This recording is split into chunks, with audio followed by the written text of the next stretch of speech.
तुम्हें कितनी बार बताया है मेरे तैयार होने से पहले मेरा नाश्ता तैयार हो जाना चाहिए। शादी के 25 सालों बाद भी मुझे क्यों बार बार एक ही बात बतानी पड़ती है रितु? तुम्हें क्या है? तुम तो आराम से घर पर रहोगी, मुझे काम पर जाना पड़ता है। तुम हो कि हमेशा बेवकूफ़ों जैसी हरकत करती हो। अगर तुम यह जानबूझकर करती हो तो शायद याद रखना मुझसे बुरा कोई नहीं होगा। आज भी निशांत का पारा चढ़ा हुआ था। इन कटु शब्दों में अपना गुस्सा उतारते हुए गीला तौलिया कुर्सी पर फेंकते हुए निशांत गुस्से से रितु की तरफ देखने लगा। रितु के लिए प्रशांत का यह बेवजह का गुस्सा कोई नई बात नहीं है थी। वह महीने में 3-4 बार ऐसे ही रितु पर बरस पड़ता था। पहले पहले रितु उसका विरोध किया करती थी, लेकिन जब कई सालों तक निशांत में कोई बदलाव नहीं दिखा तो रितु ने खुद को ही बदल दिया। अब प्रशांत के कुछ भी कहने से लता को कोई फर्क नहीं पड़ता था। प्रशांत की हर बात वो चुपचाप सिर नीचे झुकाए सुन लेती थी। शादी के पहले 5 साल तक रितु ने पूरी कोशिश की थी कि निशांत को बदला जाए, लेकिन फालतू का गुस्सा करना और बाद में रितु को भला बुरा कहना यह मानो जैसे उसकी आदत बन गई थी। कोई भी वाद विवाद होता तो निशांत सीधा रितु को बोल देता, अगर मैं तुम्हें अच्छा नहीं लगता तो क्यों नहीं चली जाती अपने मायके, क्यों रहती हो मेरे साथ? इतना सब कुछ होने के बावजूद रितु निशांत के साथ रहती थी क्योंकि उसे अपनी बेटी की फिक्र थी। और वह जाती भी तो कहाँ, अपने बूढ़े हो चुके माँ बाप को इस उम्र में परेशान करना वह नहीं चाहती थी। समाज और लोग क्या कहेंगे यह भी तो उसे देखना था। वह इतनी पढ़ी लिखी भी तो नहीं थी कि खुद जाकर कोई नौकरी कर सके और अपना और अपनी बेटी का पालन पोषण कर सके। रितु को अब अपनी फिक्र नहीं थी, उसको फिक्र थी तो बस अपनी शादी लायक हो रही बेटी की। रितु नहीं चाहती थी कि पति पत्नी के झगड़े की वजह से दिव्या डिस्टर्ब हो। दिव्या की पढ़ाई पूरी हो चुकी थी, उसके लिए अब शादी के रिश्ते आने लगे थे।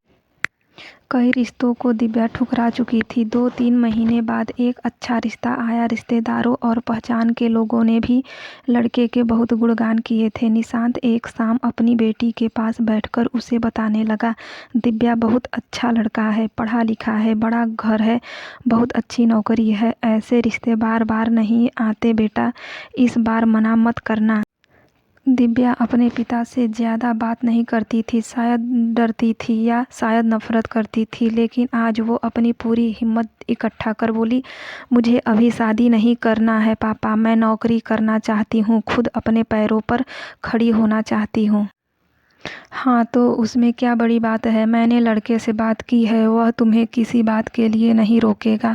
तुम शादी के बाद भी नौकरी कर सकती हो, वह तुम्हें नौकरी के लिए परमिशन दे देगा। निशांत बोला, मेरा नौकरी करना या ना करना उसकी परमिशन पर क्यों डिपेंड रहेगा पापा? दिव्या ने पूछा।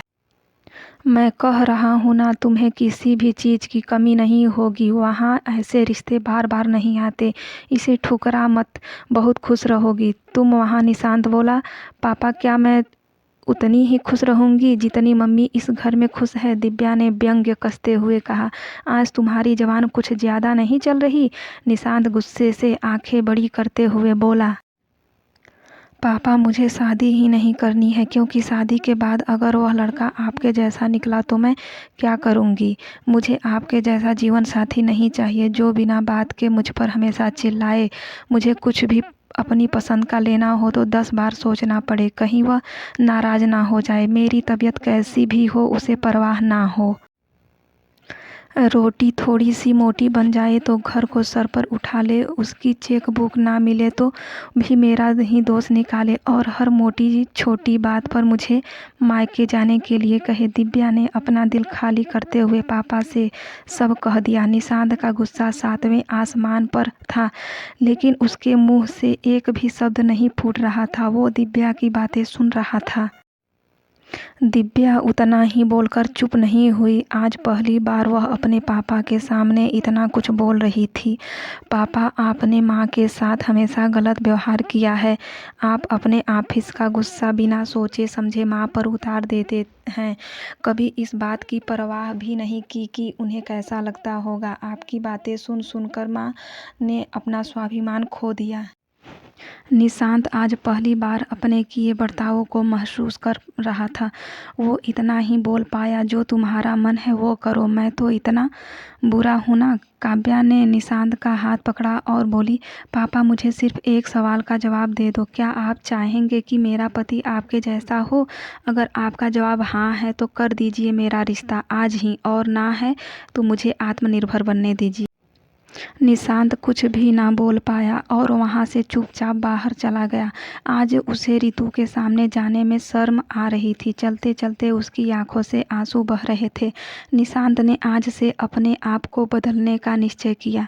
अगले दिन से रितु ने अपने पति में काफ़ी बदलाव देखा। वह सोचने लगी कि जो हिम्मत दिव्या ने दिखाई है, वह हिम्मत अगर मैं पहले ही दिखा देती तो शायद आज परिस्थिति कुछ और होती। अब दिव्या पढ़ लिख कर अच्छी नौकरी करने लगी थी और 3 साल बाद उसके लिए एक अच्छा रिश्ता आया। और उसकी विदाई पर निशांत बोला, बेटा तू हमेशा खुश रहेगी क्योंकि तेरा पति तेरे बाप जैसा नहीं है।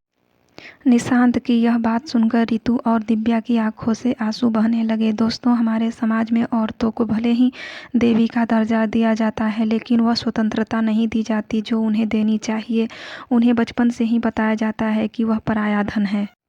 स्कूल से आने में देर हो जाए तो पिटाई मिलती है, मोबाइल पर बातें करते हुए दिख जाए तो या खिड़की से झांकते हुए दिख जाए तो शक किया जाता है।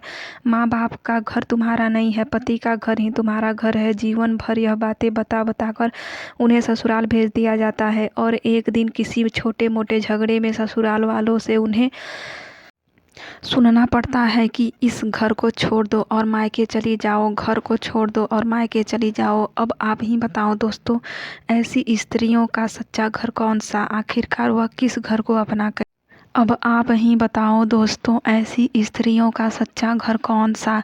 आखिरकार वह किस घर को अपना कहे?